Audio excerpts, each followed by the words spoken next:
Mga kadut-dut. Tonight's story comes from Jane, a young woman who thought she had found the perfect apartment. But little did she know, it came with a tenant who had no intention of leaving. Prepare to be haunted.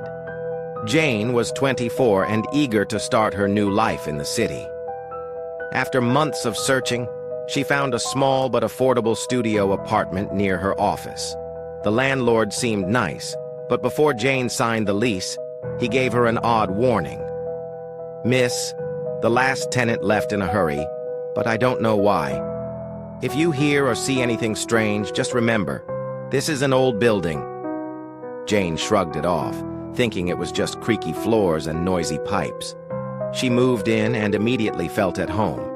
The first few nights were uneventful, but by the second week, everything changed. One night, Jane was lying in bed, scrolling through her phone, when she heard it. A soft, rhythmic tapping on her window. Her studio was on the 10th floor, so she assumed it was just the wind. But the tapping continued, always at the same time. 11 p.m. Curious, Jane got up and looked outside. Nothing, just the dark city below. Over the next few nights, the tapping grew louder and more deliberate. On the 5th night, Jane decided to record it. She turned off the lights, set up her phone, and waited. At exactly 11 p.m., the tapping started. Her skin prickled as she saw the curtain sway slightly, as if something was brushing against it. Gathering her courage, she pulled it open. Her heart stopped. A face was pressed against the glass, a man's face, pale and blurry, his hollow eyes locked onto hers. Jane screamed and stumbled backward, tripping over her chair. When she looked again, the face was gone. Terrified, Jane called her landlord the next morning. "Have you ever had break-ins?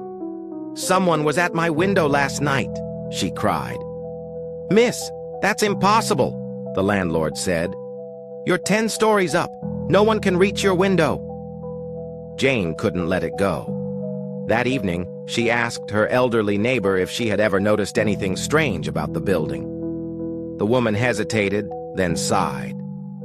"Your unit? I shouldn't say this, but it's where Alex lived. He was quiet, always kept to himself. But one night he jumped from the window. People say his spirit never left. Maybe he's looking for someone to talk to." Jane's blood ran cold. That night she stayed awake, watching the window. At 11 p.m., the tapping began again, louder than before. This time she didn't look. She hid under the covers, shaking, as the tapping turned into pounding. Then she heard it, a hoarse whisper, so close it felt like it was inside the room. "Let me in." Jane bolted out of the apartment and never went back. She later learned that Alex had written a letter before his death, saying he felt trapped and alone, longing for someone to understand him. The apartment remains vacant, but neighbors say they still hear tapping on the window at night. No one stays in that unit for long. Mga kadut-dut, this story reminds us of how some souls are unable to move on. If you ever feel like you're not alone in your own home, maybe you're not.